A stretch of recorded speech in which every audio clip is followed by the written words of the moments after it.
Okay guys, welcome back. Today we're going to be doing another unboxing, an overview, and a test run of my brand new WPL military truck. This particular one is one I picked it up off of GearBest. It was very cheap. I think I only paid $26 for it. You really got to keep your eyes on the ball there and check prices almost daily. They have ridiculous sales on these sometimes.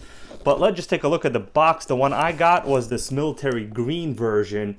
It's pretty cool, and you know, I just picked it because it was on sale. It's a couple bucks cheaper. Sometimes on eBay these sell for a little under 40. So if you can get it for 30 or less, make sure you get this one. This is the RDR, and I'll tell you why I got this one in particular. I already actually have a kit from WPL, and you will need a whole bunch of accessories. Let me just open it from this side. The box is pretty cool. There's really nothing to talk about. It's kind of this military style box. A lot of the features I'll just go over it as I unbox this, so I'm not going to waste your time here with that. Let's just open it up, see how it's packaged. And if in case you were wondering how it arrived, it was packaged really well. From GearBest, it took about 2 weeks. I got free shipping, and it wasn't damaged at all. Okay, so this is the container. They always package it like pretty nice, actually, kind of like a toy grade style RC, I would say, because it's, you know, kind of in this see-through case. You would never have a hobby grade RC packaged in this manner, but that's fine for the price I paid. You know, what am I complaining about? Okay, let's open it up, and this is everything you get right here. You get the car itself, which is really nicely detailed. We'll go over this in a minute. You get a 2.4 gigahertz remote with absolutely very little functionality. It's just basically throttle and reverse and steering left and right and on off. No extra functionality. You just insert 2 AA's here, you're good to go. You also get the same USB style charger as included in every single WPL kit. I see in the back here they've actually included 2 extra leaf springs. Maybe they think that the leaf springs are going to break if you put a lot of weight in the bed, but we'll see. They look pretty normal. They're metal. Nothing that exciting. So let me set this to the side, and let's look over the RC itself. Now, the C14, and let me show it to you guys. As you can tell, I also have the C14 just for comparison reasons. This one is a little bit longer. Take a look at that. You see that? It's a little bit longer. Maybe about 1.5 inches longer. So it's pretty cool. It has exactly the same diameter size tires. So the tires are, you know, same tread, identical. You also have the same LEDs in the front.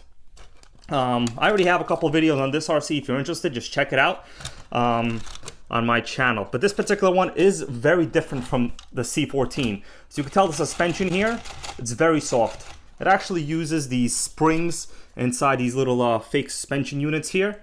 This one goes for a really realistic leaf spring. So as I press it, you could see it's nowhere close as in terms of axle articulation, nowhere close. So, but it does use really realistic looking leaf spring design. Let me put a close-up picture here so you guys know exactly what I'm talking about. It looks like you can possibly modify it a little bit if you cut a little bit of this leaf spring off, and you should have a little bit more flex. The rear axle is fairly flexible, but the front seems a little bit tight to me, honestly. Like if I press down, you could tell it's, you know, it's a little tight. This one is a lot more flexible.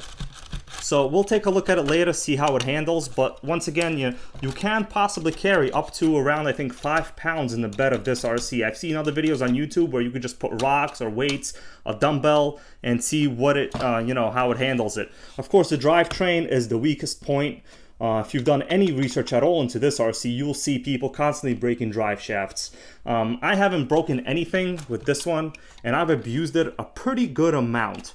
Of course, I haven't added any weight. All right, let's put that one to the side and take a closer look. So the detail on the body is very nice, and actually my favorite feature is the way they mount the battery. I mean, check this out. So the front opens up like a hood, like a regular RC, like a regular car, and that's where your battery compartment is. I mean, that is really nice. It's kind of really cool. The mirrors also move in and out like that. There is no sticker on them, but you know, you can paint it or do whatever you want, really, if in case you're really interested. I'm not really interested in that. It's a cheap RC, so whatever. But this car is really all about the metal chassis. So you have these two really realistic looking channel beams going down. They're not boxed frames like you would expect to see on an actual pickup truck in real life or a truck, but you know what? For 5 pounds of cargo carrying capacity, that should suffice to say the least.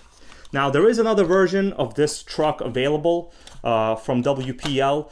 It is kind of a different looking. I think it resembles the Gaz Russian military truck, and it has a spare tire here in the middle. I only really chose this one because this one was on sale, but just so you know, they are basically identical in spec and drivetrain.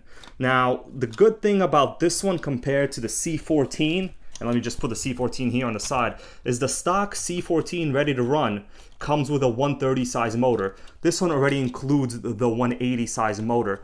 Now, in case you have no idea what a 180 size motor is, I'll show it to you right here in a bag. I actually purchased this one as an upgrade part on eBay.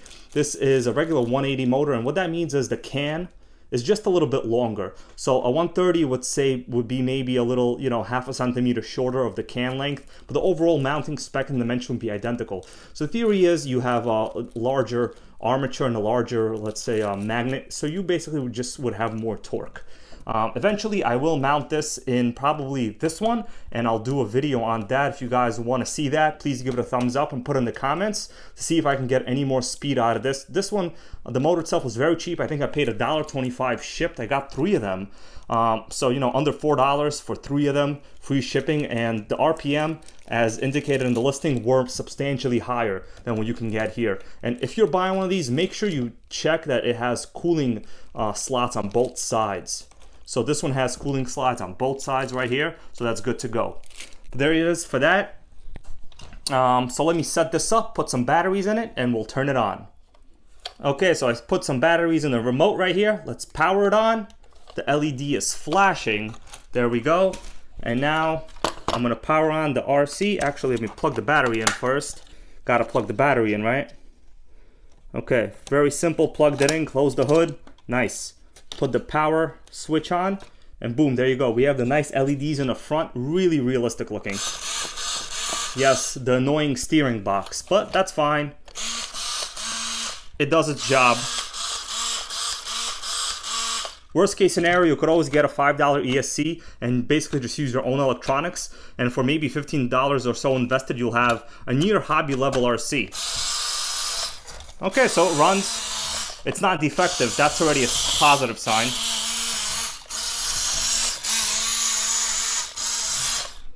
This top speed right here, not bad. I've done a speed test on my other one, and I'll tell you right now, it gets about 5 kilometers per hour. They claim that it is 10 kilometers per hour, but I was nowhere close. So speed here really isn't a thing. It's all about the torque. So let me push it, kind of see how much it got.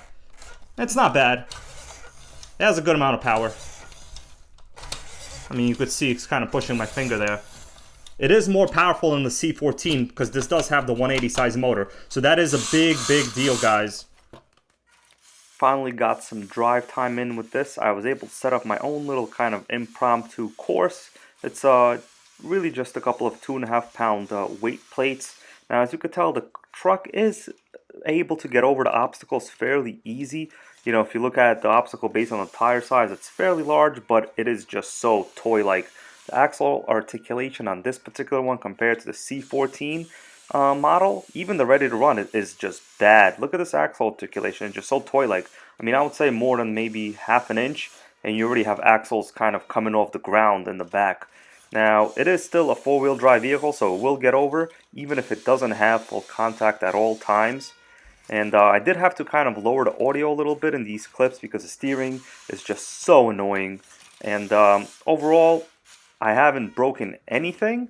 And we're coming up to the part where I'm going to put some weight in the back, and we'll see if it's able to really get over anything, and we'll see if it can or can't. At this point, just a couple of just short runs here, just back and forth in front of my other RC squad. Here we go, 2.5 pound weight right here. Let's see what it could do. So the suspension squats a little bit. It didn't bottom out, so that's good. So as I'm going slowly, it's actually really realistic looking at this point. As long as you don't kind of do too much. Now, even here, I'm having a hard time getting over that. You see that the front wheel's already off the ground. Basically, time to remove the weight in the back here, so it can't make it over. I'm basically pressing full throttle at this point, and I can't make it over at all. And yes, the battery was fully charged in this model. So 2.5 pounds looks like it's the weight limit. Now on a flat level course, you could go with 3 or 4. I would probably say even 5. The suspension won't bottom out. The metal plates are really rigid. But don't think you're going to be climbing any kind of steep inclines or rock obstacles with weight in the back of the bed here. On its own, the truck does okay. I'm going to look in modifying the suspension, see if I can get it a little bit softer. If that's something you guys want to look forward to and watch me do, please put in the comments below. I'll be more than happy. Thanks so much for watching. Until next time. Bye.